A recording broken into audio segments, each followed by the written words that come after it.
Kupu-kupu itu bersayap kuning, terbang ke sana kemari di tanah samping. Coba lihat, ia sedang mencari sesuatu di balik daun bunga sepatu. Ternyata benar, ia sedang menitipkan telurnya. Nanti telur-telur itu menjadi ulat. Ulat-ulat itu merayap dari daun ke daun, memangsa daun-daun itu. Nyam, nyam, nyam, nyam, nyam. Ia besar, gemuk, lalu masuk ke kepompong. Nah, sudah. Coba lihat, dari suatu lubang kepompong itu, lepaslah seekor kupu-kupu warna kuning seperti induknya. Sebuah proses alami. Alam telah menyediakan segala sesuatunya agar semua dapat berproses, tentu secara alami pula. Ya, kupu-kupu kuning tadi telah pergi ke halaman rumah tetangga. Di halaman samping ada sirsak, pisang, mangga, dan pepaya. Di bawah pohon dan peradu itu sedikit menghampar rumput hijau yang halus dan enak di kaki. Di halaman depan sama ada rumput hijau. Di atasnya ada pepaya, halamanda, cemara pipih, dan melati. Taman ini mengisi hari-hariku. Di tengah-tengah alam semesta yang besar dan tenang ini, aku ditimpa keraguan kebimbangan.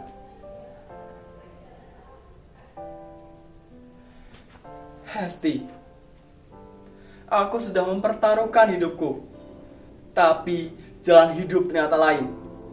Aku tak sanggup lagi mampir di rumah kita yang konon bertabur berjuta bintang, berbulan bundar, persis harapanku. Tapi bulan dan bintang di rumah kita adalah milikmu. Aku ditakdirkan tidak memilikinya, ucap Sabto. Lelaki itu kemudian tak kembali lagi. Sabto telah pergi lenyap di telan kebiruan gunung. Sabto mengembara dari gunung ke gunung yang konon wilayah warisan nenek moyangnya.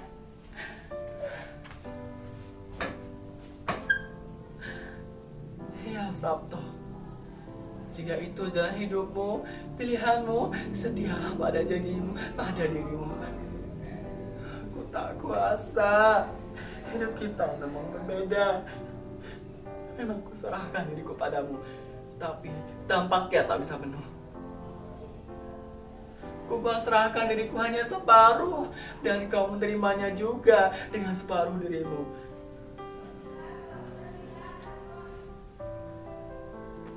Kita sama-sama mengerti dan akhirnya memaklumi. Di tengah alam semesta yang besar ini, aku akhirnya sendiri. Bapak ibuku sudah pergi, adik satu-satuku dibawa suami. Rumah ini bagai seorang paranormal. Aku merajut masa depan yang samar-samar, gambar-gambarnya samar-samar.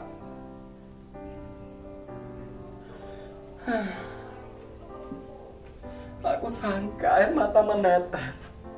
Tak banyak, hanya 1-2. Tapi ini sudah cukup. Keterharuanku pada jalan hidupku membuatku mengerti bahwa setiap orang akan digiring kepada jalan hidupnya masing-masing. Ada yang ikhlas menerima, ada yang memberontakinya. Ya, lelaki itu dulu kutemui di bangsal sebuah gedung teater. Saat itu ada latihan drama. Saat itu aku baru saja lulus sarjana akuntansi. Meskipun aku suka hitung-hitung, aku juga suka nonton drama. Bahkan latihan sebelum main ku tonton juga. Itu seperti kita kalau makan kue hari raya yang akan dipanaskan dengan oven. Rasanya sudah enak dan memang bisa dinikmati. Dalam kisah drama yang ku tonton, ada bagian peristiwa yang menampilkan sisi kehidupan seorang paranormal. Dikisahkan, paranormal pamit terhadap istrinya untuk bertapa di sebuah lereng gunung di selatan kota. Tapi sang bertapa gagal karena tergoda oleh wanita. Sang bertapa kemudian kembali lagi menjadi orang biasa. Entah bagaimana, Sabto bisa tahu ada latihan drama di Gedung Pemuda Pusat Kota. Sabto sendiri hanya tamat SMA. Ia lebih memilih belajar sendiri dengan hal-hal yang ia suka.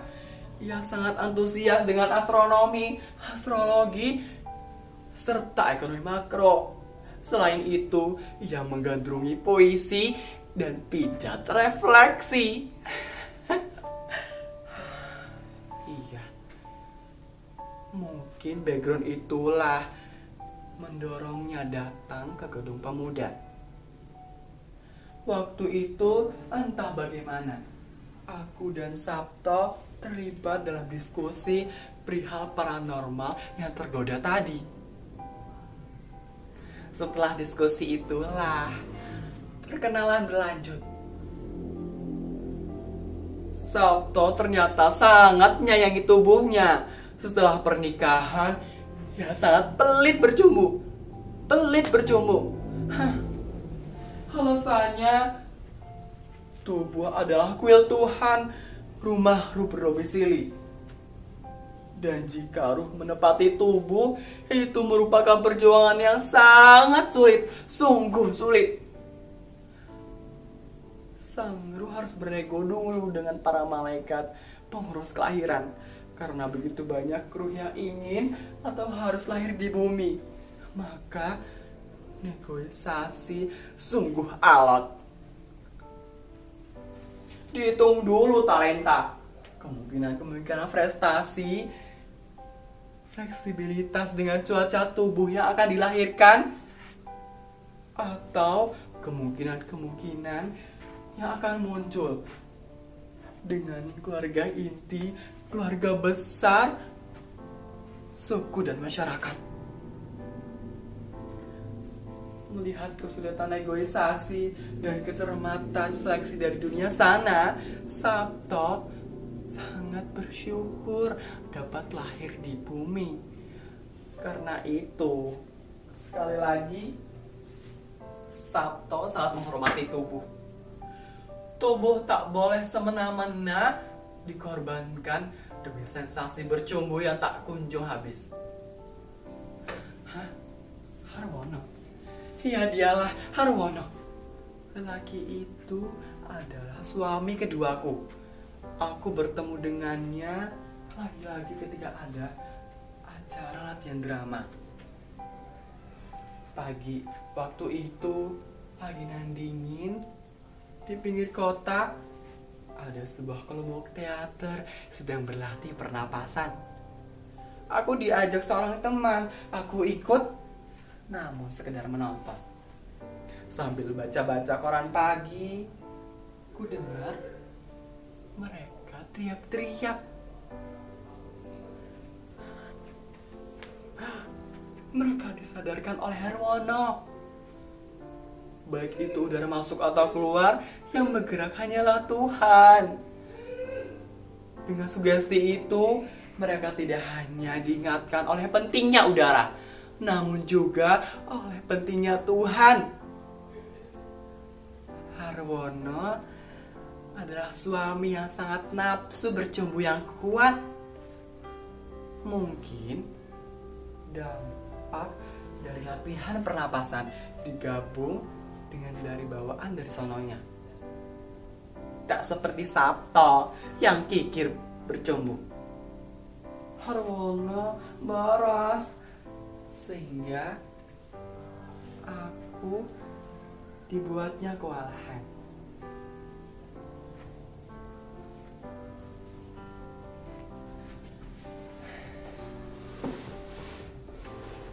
Hesti, kecerdasanku adalah maksimal. Tapi tampaknya aku kewalahan meladeni diskusimu. Semangat hidupku terlalu besar, tapi sayangnya tidak diimbangi daya intelektual. Demikian pengakuan Herwono setelah melakukan hubungan suami istri entah keberapa ribu kali. Tapi kau pelaku yang terbaik, man of action. Engkau dapat menghimpun orang-orang, menggerakkan mereka meski di atas panggung. Aku lega dipertemukan Tuhan bersuamikan dirimu. Demikian hiburku pada malam yang lain. Sambil ku elap-elap tubuhnya yang penuh dengan keringat. Ku suapi dia dengan STMJ khas diriku, seperti yang diminatinya. Sebenarnya aku sudah bisa tinggal di dalam hatinya. Dia juga sangat kerasan hidup dalam hatiku. Tapi sayang seribu sayang, mendengar cerita seorang teman, dan aku juga tahu mereka masih ada waktu berpacaran dengan anak buah teaternya. Kerinduanku pada keindahan dan keromantisme perkawinan sudah pupus. Herwono menganggapku janda yang kesetiaannya telah terkoyak. Sudah. Kita dapat membayangkan. Dari sudut kamarmu yang remang-remang, aku dan Herwono sudah bercerai. Herwono orangnya sangat ilmiah, termasuk dalam bercinta.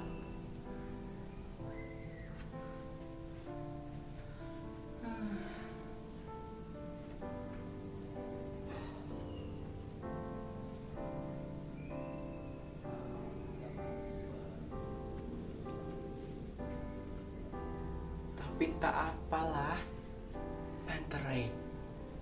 Biarlah semua mengalir. Aku mengalir, Sabto mengalir, Herwono juga mengalir. Aku tak ingin lagi jadi ulat. Aku ingin jadi kupu-kupu. Ulat merayap dari daun ke daun, kupu-kupu terbang dari bunga ke bunga, taman ke taman. Aku ingin terbang. Dan ini yang sangat penting. Aku tak ingin memakai kedua sayap yang di situ ada Sabto dan Herwono. Aku ingin menciptakan sayap sendiri. Sayap khas Hesti. Mungkin bahan bakunya dari ibu, bapak, Sabto dan Herwono atau yang lainnya.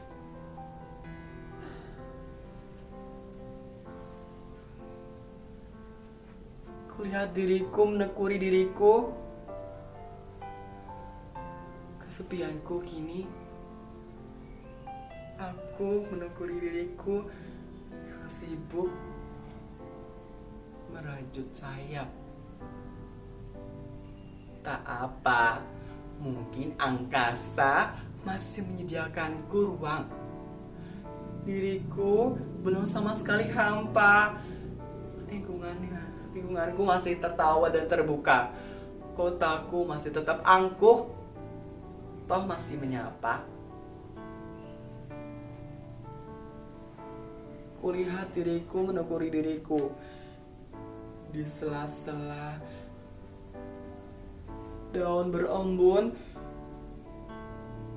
bagi peri, aku melesat dari daun ke daun, melihat dari pohon ke pohon.